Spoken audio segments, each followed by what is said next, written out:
ಓಂ ಶಾಂತಿ. ಇಂದಿನ ಮುರಳಿಯ ದಿನಾಂಕ 31/3/2025. ಪ್ರಾತಃ ಮುರಳಿ. ಓಂ ಶಾಂತಿ. ಬಾಪ್ತಾದ ಮಧುಬನ. ಮಧುರ ಮಕ್ಕಳೇ, ನೀವೀಗ ಹಳೆಯ ಪ್ರಪಂಚದ ದ್ವಾರದಿಂದ ಬಂದು ಶಾಂತಿಧಾಮ ಮತ್ತು ಸುಖಧಾಮದಲ್ಲಿ ಹೋಗುತ್ತಿದ್ದೀರಿ. ತಂದೆಯೇ ಮುಕ್ತಿ ಜೀವನ್ಮುಕ್ತಿಯ ಮಾರ್ಗವನ್ನು ತಿಳಿಸುತ್ತಾರೆ. ಪ್ರಶ್ನೆ: ವರ್ತಮಾನ ಸಮಯದಲ್ಲಿ ಎಲ್ಲರಿಗಿಂತ ಒಳ್ಳೆಯ ಕರ್ಮ ಯಾವುದಾಗಿದೆ? ಉತ್ತರ: ಎಲ್ಲರಿಗಿಂತ ಒಳ್ಳೆಯ ಕರ್ಮವಾಗಿದೆ ಮನಸ್ಸ ವಾಚ ಕರ್ಮಣ ಅಂದರಿಗೆ ಉರುಗೋಲಾಗುವುದು. ಇಂಥ ಯಾವ ಶಬ್ದವನ್ನು ಬರೆದರೆ ಮನುಷ್ಯರಿಗೆ ಮನೆಯ ಮತ್ತು ಜೀವನ್ಮುಕ್ತಿಯ ಮಾರ್ಗವು ಸಿಗುವುದೆಂದು ನೀವು ಮಕ್ಕಳು ವಿಚಾರ ಸಾಗರ ಮಂಥನ ಮಾಡಬೇಕು. ಇದರಿಂದ ಇಲ್ಲಿ ಸುಖ ಶಾಂತಿಯ ಪ್ರಪಂಚದಲ್ಲಿ ಹೋಗುವ ಮಾರ್ಗವನ್ನು ತಿಳಿಸಲಾಗುತ್ತದೆ ಎಂಬುದನ್ನು ಮನುಷ್ಯರು ಸಹಜವಾಗಿ ತಿಳಿದುಕೊಳ್ಳಲಿ. ಓಂ ಶಾಂತಿ. ಜಾದೂಗರನ ಅದ್ಭುತ ದೀಪವನ್ನು ಕುರಿತು ಕೇಳಿದ್ದೀರಾ? ಅಲ್ಲಾವುದ್ದೀನನ ದೀಪವೆಂದು ಗಾಯನವಿದೆ. ಅಲ್ಲಾವುದ್ದೀನನ ದೀಪ ಅಥವಾ ಜಾದೂಗರನ ದೀಪವು ಏನೇನು ತೋರಿಸುತ್ತದೆ? ವೈಕುಂಠ, ಸ್ವರ್ಗ, ಸುಖಧಾಮ. ದೀಪಕ್ಕೆ ಪ್ರಕಾಶವೆಂದು ಹೇಳಲಾಗುತ್ತದೆ. ಈಗಂತೂ ಅಂಧಕಾರವಿದೆಯಲ್ಲವೇ? ಈ ಪ್ರಕಾಶವನ್ನು ತೋರಿಸಲು ಮಕ್ಕಳು ಪ್ರದರ್ಶನ ಮಾಡುತ್ತೀರಿ. ಎಷ್ಟೊಂದು ಖರ್ಚು ಮಾಡುತ್ತೀರಿ, ತಲೆ ಕಳಿಸಿಕೊಳ್ಳುತ್ತೀರಿ. ಬಾಬಾ, ಇದಕ್ಕೆ ಏನೆಂದು ಹೆಸರಿಡುವುದೆಂದು ಮಕ್ಕಳು ಕೇಳುತ್ತಾರೆ. ಬಾಂಬೆಯಲ್ಲಿ ಗೇಟ್ ವೇ ಆಫ್ ಇಂಡಿಯಾ ಎಂದು ಹೇಳುತ್ತಾರೆ. ಹಡಗು ಮೊದಲು ಬಾಂಬೆಯಲ್ಲಿ ಬರುತ್ತದೆ. ದೆಹಲಿಯಲ್ಲಿಯೂ ಇಂಡಿಯಾ ಗೇಟ್ ಇದೆ. ಈಗ ನಮ್ಮದು ಗೇಟ್ ಆಫ್ ಮುಕ್ತಿ ಜೀವನ್ಮುಕ್ತಿ.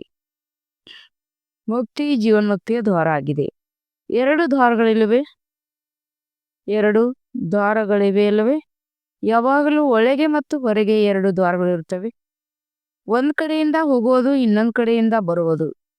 ಇಲ್ಲಿಯೂ ಸಹ ಅದೇ ರೀತಿ ನಾವು ಹೊಸ ಪ್ರಪಂಚದಲ್ಲಿ ಬರುತ್ತೇವೆ, ಮತ್ತೆ ಹಳೆಯ ಪ್ರಪಂಚದಿಂದ ಹೊರ ಪ್ರಪಂಚಕ್ಕೆ ನಮ್ಮ ಮನೆಗೆ ಹೊರಟು ಹೋಗುತ್ತೇವೆ. ಮತ್ತೆ ಹಳೆಯ ಪ್ರಪಂಚದಿಂದ ಹೊರ ಬಂದು ನಮ್ಮ ಮನೆಗೆ ಹೊರಟು ಹೋಗುತ್ತೇವೆ. ಆದರೆ ತಾಮಾಗಿಯೇ ಹಿಂತಿರುಗಿ ಹೋಗಲು ಸಾಧ್ಯವಿಲ್ಲ, ಏಕೆಂದರೆ ಮನೆಯನ್ನು ಮರೆತಿದ್ದೇವೆ. ಆದ್ದರಿಂದ ಮಾರ್ಗದರ್ಶಕನು ಬೇಕು. ಅವರೂ ಸಹ ನಮಗೆ ಸಿಕ್ಕಿದ್ದಾರೆ, ಮಾರ್ಗವನ್ನು ತೋರಿಸುತ್ತಾರೆ. ಮಕ್ಕಳಿಗೆ ತಿಳಿದಿದೆ, ತಂದೆಯು ನಮಗೆ ಮುಕ್ತಿ ಜೀವನ್ಮುಕ್ತಿ ಮತ್ತು ಸುಖ ಶಾಂತಿಯ ಮಾರ್ಗವನ್ನು ತೋರಿಸುತ್ತಾರೆ. ಅಂದ ಮೇಲೆ ಶಾಂತಿಧಾಮ ಸುಖಧಾಮದ ದ್ವಾರವೆಂದು ಬರೆಯಬಹುದು. ವಿಚಾರ ಸಾಗರ ಮಂಥನ ಮಾಡಬೇಕಲ್ಲವೇ?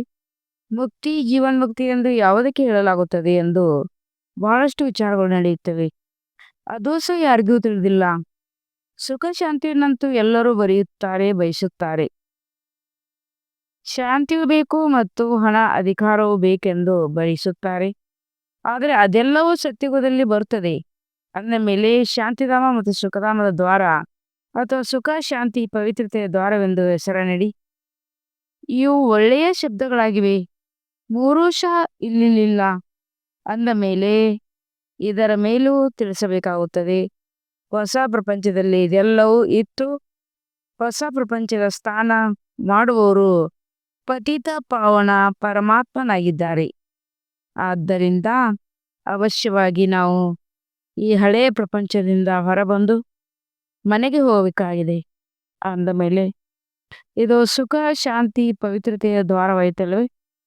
ತಂದೆಗೆ ಈ ಹೆಸರು ಪ್ರಿಯವೆನಿಸುತ್ತದೆ. ಈಗ ವಾಸ್ತವದಲ್ಲಿ ಅವರ ಉದ್ಘಾಟನೆಯನ್ನು ಶಿವತಂದೆಯೇ ಮಾಡುತ್ತಾರೆ. ಆದರೆ ನಾವು ಬ್ರಾಹ್ಮಣರ ಮೂಲಕ ಮಾಡಿಸುತ್ತೇವೆ. ಪ್ರಪಂಚದಲ್ಲಿ ಬಹಳಷ್ಟು ಉದ್ಘಾಟನೆ ಸಮಾರಂಭಗಳು ಆಗುತ್ತಿರುತ್ತವೆ. ಕೆಲವರು ಆಸ್ಪತ್ರೆ ಉದ್ಘಾಟನೆ ಮಾಡುತ್ತಾರೆ, ಇನ್ನು ಕೆಲವರು ವಿಶ್ವವಿದ್ಯಾಲಯಗಳ ಉದ್ಘಾಟನೆ ಮಾಡುತ್ತಾರೆ. ಇಲ್ಲಂತೂ ಒಂದೇ ಬಾರಿ ಅದು ಈ ಸಮಯದಲ್ಲಿ ಆಗುತ್ತದೆ. ಆದ್ದರಿಂದ ವಿಚಾರ ಸಾಗರ ಮಂಥನ ಮಾಡಲಾಗುತ್ತದೆ. ಬ್ರಹ್ಮ ತಂದೆಯು ಬಂದು ಉದ್ಘಾಟನೆ ಮಾಡಲಿ ಎಂದು ಮಕ್ಕಳು ಬರೆದಿದ್ದರು. ಬಾಪ್ತಾದ ಇಬ್ಬರನ್ನು ಕರೆಯೋಣ. ಅದಕ್ಕೆ ತಂದೆಯು ತಿಳಿಸುತ್ತಾರೆ, ನೀವು ಹೊರಗಡೆ ಎಲ್ಲಿಯೂ ಹೋಗಲು ಸಾಧ್ಯವಿಲ್ಲ. ಉದ್ಘಾಟನೆ ಮಾಡಲು ಹೋಗುವುದಕ್ಕೆ ವಿವೇಕವು ಒಪ್ಪೋದಿಲ್ಲ, ನಿಯಮವಿಲ್ಲ. ಅದನ್ನಂತೂ ಯಾರು ಬೇಕಾದರೂ ಉದ್ಘಾಟನೆ ಮಾಡಬಹುದಾಗಿದೆ. ಪ್ರಜಾಪಿತ ಬ್ರಹ್ಮಕುಮಾರ ಕುಮಾರಿಯರೆಂದು ಪತ್ರಿಕೆಯಲ್ಲಿ ಬರೆದಿರೋದು.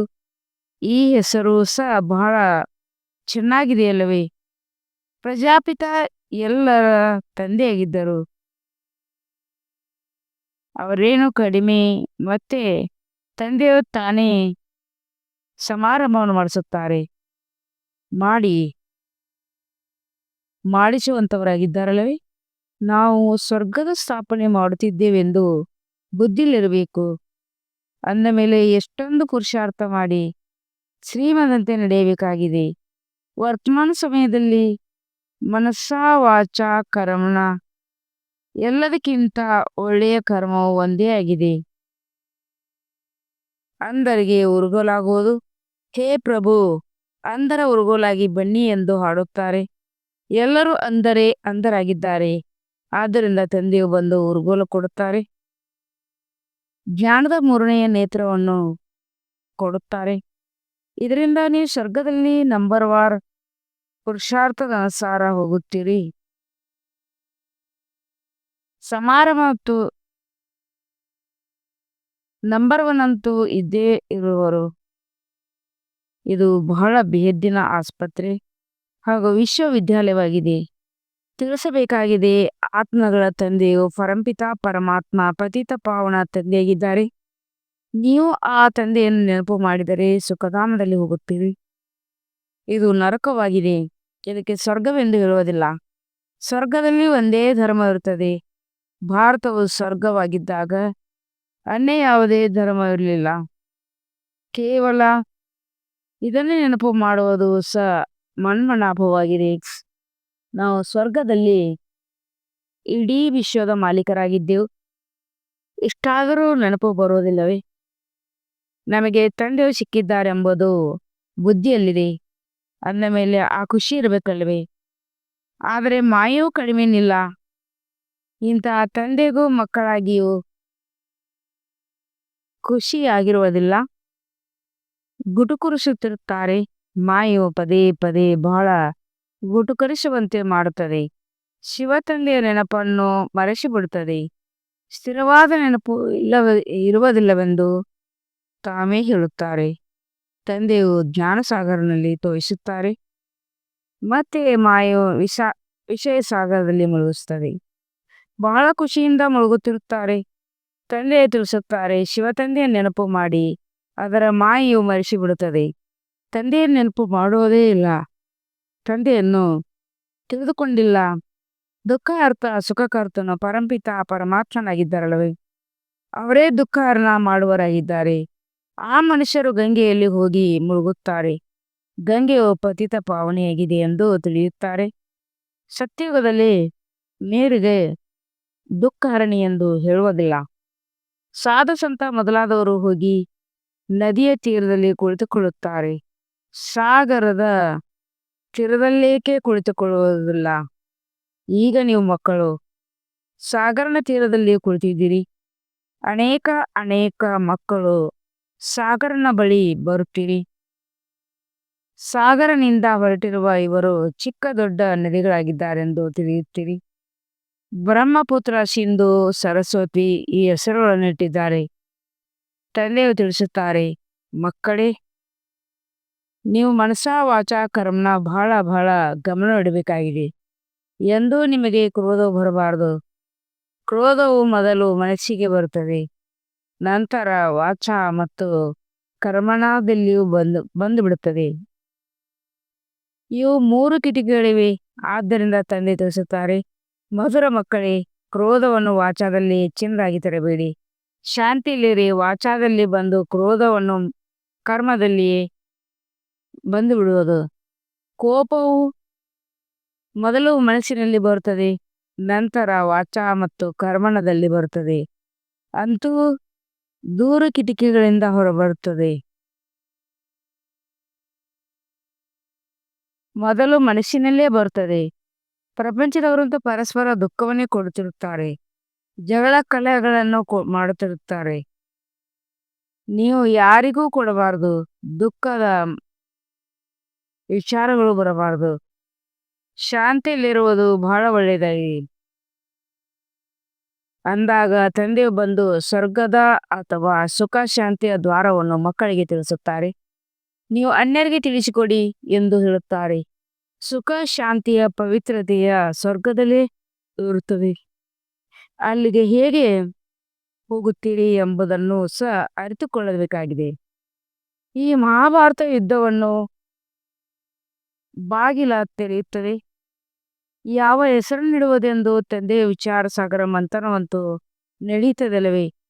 ಮುಂಜಾನೆಯಲ್ಲಿ ವಿಚಾರ ಸಾಗರ ಮಂಥನ ಮಾಡುವುದರಿಂದಲೇ ಬೆನ್ನಿ ಸಿಗುತ್ತವೆ. ಆದರೆ ಒಳ್ಳೆಯ ವಿಚಾರಗಳು ಹೊಳೆಯುತ್ತಿರುತ್ತವೆ. ಆದ್ದರಿಂದಲೇ ತಂದೆ ತಿಳಿಸುತ್ತಾರೆ, ಅಮೃತಗಳಲ್ಲಿ ಎದ್ದು ತಂದೆಯ ನೆನಪು ಮಾಡಿ ಮತ್ತು ಯಾವ ಹೆಸರನ್ನಿಡುವುದೆಂದು ವಿಚಾರ ಸಾಗರ ಮಂಥನ ಮಾಡಿ. ಇದರಿಂದ ಕೆಲವರಿಗೆ ಒಳ್ಳೆಯ ವಿಚಾರಗಳು ಹೊಳೆಯುತ್ತವೆ. ಈಗ ನೀವು ತಿಳಿದುಕೊಂಡಿದ್ದೀರಿ, ಪತಿತರನ್ನು ಪಾವನ ಮಾಡುವರೆಂದರೆ ನರಕವಾಸಿಗಳಿಂದ ಸ್ವರ್ಗವಾಸಿಗಳನ್ನಾಗಿ ಮಾಡುವುದಾಗಿದೆ. ದೇವತೆಗಳು ಪಾವನರಾಗಿದ್ದೀರಿ.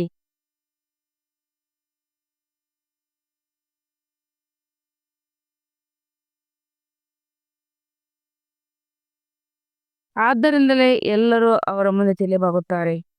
ನೀವೀಗ ಯಾರಿಗೂ ತಲೆಬಾಗುವಂತಿಲ್ಲ. ನಿಯಮವೇ ಇಲ್ಲ, ಆದರೆ ಬಹಳ ಯುಕ್ತಿಯಿಂದ ನಡೆಯಬೇಕಾಗಿದೆ. ಸಾಧುಗಳು ತಮ್ಮ ಶ್ರೇಷ್ಠರು ಪವಿತ್ರರೆಂದು ತಿಳಿಯುತ್ತಾರೆ, ಅನ್ಯರನ್ನು ಅಪವಿತ್ರರು ನೀಚರೆಂದು ತಿಳಿಯುತ್ತಾರೆ. ನಾವೆಲ್ಲರಿಗಿಂತ ಶ್ರೇಷ್ಠರೆಂದು ಬಲೆ ನಿಮಗೆ ಗೊತ್ತಿದೆ. ಆದರೆ ಯಾರಾದರೂ ನಿಮ್ಮ ಮುಂದೆ ನಮಸ್ಕಾರ ಮಾಡಿದರೆ ನೀವು ಸಹ ನಮಸ್ಕಾರ ಮಾಡಬೇಕು. ಹರಿ ಓಂ ತತತ್ವ ಎಂದು ಹೇಳಿದರೆ ನೀವು ಸಹ ಹೇಳಬೇಕಾಗುತ್ತದೆ. ಯುಕ್ತಿಯಿಂದ ನಡೆದುಕೊಳ್ಳಬೇಕಾಗುತ್ತದೆ. ಯುಕ್ತಿಯಿಂದ ನಡೆದುಕೊಳ್ಳುತ್ತಿದ್ದರೆ ಅವರು ಕೈಗೆ ಸಿಗುವುದಿಲ್ಲ. ಯುಕ್ತಿಯಿಂದ ನಡೆದುಕೊಳ್ಳದಿದ್ದರೆ ಅವರ ಕೈಗೆ ಸಿಗುವುದಿಲ್ಲ. ಬಹಳ ಯುಕ್ತಿ ಇರಬೇಕು. ಮೃತ್ಯು ತಲೆಯ ಮೇಲೆ ಬಂದಾಗ ಎಲ್ಲರೂ ಭಗವಂತನ ನಾಮಸ್ಮರಣೆ ಮಾಡುತ್ತಾರೆ. ಇತ್ತೀಚೆಗೆ ಆಕಸ್ಮಿಕವಾಗಿ ಬಹಳಷ್ಟು ಏರುಪೇರುಗಳಾಗುತ್ತವೆ. ನಿಧಾನವಾಗಿ ದ್ವೇಷದ ಬೆಂಕಿಯು ಹರಡುತ್ತದೆ. ಬೆಂಕಿಯು ಮೊದಲ ವಿದೇಶದಿಂದ ಆರಂಭವಾಗಿ ನಂತರ ನಿಧಾನವಾಗಿ ಇಡೀ ಪ್ರಪಂಚವೇ ಸುಟ್ಟು ಹೋಗುತ್ತದೆ. ಅಂತಿಮದಲ್ಲಿ ನೀವು ಮಕ್ಕಳೇ ಉಳಿಯುತ್ತೀರಿ. ನೀವು ಆತ್ಮಗಳು ಪವಿತ್ರ ಆದರೆ ನಿಮಗಾಗಿ ಅಲ್ಲಿ ಹೊಸ ಪ್ರಪಂಚ ಸಿಗುತ್ತದೆ. ಪ್ರಪಂಚದ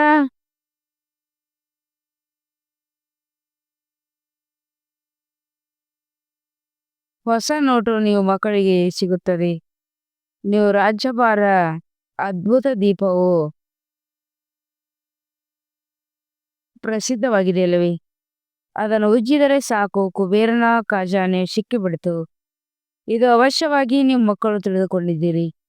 ಅಲ್ಲಾವುದ್ದೀನನ್ನು ಸನ್ನೆಯಿಂದ ತಕ್ಷಣ ಸಾಕ್ಷಾತ್ಕಾರ ಮಾಡಿಸುತ್ತಾನೆ. ನೀವು ಕೇವಲ ಶಿವತನ್ನೇ ನೆನಪು ಮಾಡಿ, ಆಗ ಸಾಕ್ಷಾತ್ಕಾರಗಳಾಗುತ್ತವೆ. ನವದಾ ಭಕ್ತಿಯಿಂದಲೂ ಸಾಕ್ಷಾತ್ಕಾರವಾಗುತ್ತಲ್ಲವೇ. ಇಲ್ಲಿ ನಿಮಗೆ ಗುರಿ ಧ್ಯೇಯದ ಸಾಕ್ಷಾತ್ಕಾರಗಳಾಗುತ್ತವೆ. ನವದಾ ಭಕ್ತಿಯಿಂದಲೂ ಸಾಕ್ಷಾತ್ಕಾರಗಳಾಗುತ್ತವಲ್ಲವೇ. ಇಲ್ಲಿ ನಿಮಗೆ ಗುರಿ ಧ್ಯೇಯದ ಸಾಕ್ಷಾತ್ಕಾರವಂತೂ ಆಗೇ ಆಗುತ್ತದೆ. ಆಗ ನೀವು ತಂದೆಯನ್ನು ಮತ್ತು ಸ್ವರ್ಗವನ್ನು ಬಹಳ ನೆನಪು ಮಾಡುತ್ತೀರಿ. ಪದೇ ಪದೇ ನೋಡುತ್ತೀರಿ. ಯಾರು ತಂದೆಯ ನೆನಪಿನಲ್ಲಿ ಮತ್ತು ಜ್ಞಾನದಲ್ಲಿ ಮಸ್ತರಾಗಿರುವರೋ ಅವರೇ ಅಂತಿಮದ ಎಲ್ಲ ದೃಶ್ಯಗಳನ್ನು ನೋಡಬಲ್ಲರು. ಇದು ಬಹಳ ಉನ್ನತ ಗುರಿಯಾಗಿದೆ. ತನ್ನನ್ನು ಆತ್ಮೆಂದು ತಿಳಿದು ತಂದೆಯನ್ನು ನೆನಪು ಮಾಡುವುದು ಚಿಕ್ಕಮ್ಮನ ಮನೆಯಂತಲ್ಲ. ಬಹಳ ಪರಿಶ್ರಮವಿದೆ. ನೆನಪೇ ಮುಖ್ಯವಾಗಿದೆ. ಹೇಗೆ ತಂದೆಯು ದಿವ್ಯ ದೃಷ್ಟಿಯ ದಾತನಾಗಿದ್ದಾರೆ, ಹಾಗೆ ಸ್ವಯಂ ತಮಗಾಗಿ ದಿವ್ಯ ದೃಷ್ಟಿಯ ದಾತರಾಗುತ್ತೀರಿ. ಹೇಗೆ ಭಕ್ತಿ ಮಾರ್ಗದಲ್ಲಿ ತೀವ್ರವಾಗಿ ನೆನಪು ಮಾಡುತ್ತೀರೆಂದರೆ ಸಾಕ್ಷಾತ್ಕಾರವಾಗುತ್ತದೆ. ತಮ್ಮ ಪರಿಶ್ರಮದಿಂದ ಹೇಗೆ ದಿವ್ಯ ದೃಷ್ಟಿಯ ದಾತರಾಗಿ ಬಿಡುತ್ತಾರೆ. ನೀವು ಸಹ ನೆನಪಿನ ಪರಿಶ್ರಮ ಪಟ್ಟರೆ ಬಹಳ ಖುಷಿಯಲ್ಪಡುತ್ತೀರಿ. ಮತ್ತೆ ಸಾಕ್ಷಾತ್ಕಾರಗಳಾಗುತ್ತವೆ ಇರುತ್ತವೆ. ಇಡೀ ಪ್ರಪಂಚವೇ ಮರೆತು ಹೋಗಿ ಮನ್ಮನಾಭವಾಗಿ ಬಿಟ್ಟರೆ ಇನ್ನೇನು ಬೇಕು. ಯೋಗ ಬಲದಿಂದ ನೀವು ತಮ್ಮ ಶರೀರವನ್ನು ಬಿಟ್ಟು ಬಿಡುತ್ತೀರಿ. ಭಕ್ತಿಯಲ್ಲಿಯೂ ಪರಿಶ್ರಮವಿರುತ್ತದೆ. ಇದರಲ್ಲಿಯೂ ಪರಿಶ್ರಮ ಪಡಬೇಕು. ಪರಿಶ್ರಮದ ಮಾರ್ಗವನ್ನು ತಂದೆಯು ಬಹಳ ಸುಂದರವಾಗಿ ತಿಳಿಸುತ್ತಿರುತ್ತಾರೆ. ತಮ್ಮನ್ನು ಆತ್ಮೆಯನ್ನು ತಿಳಿಯುವುದರಿಂದ ದೇಹದ ಪರಿವೇ ಇರುವುದಿಲ್ಲ.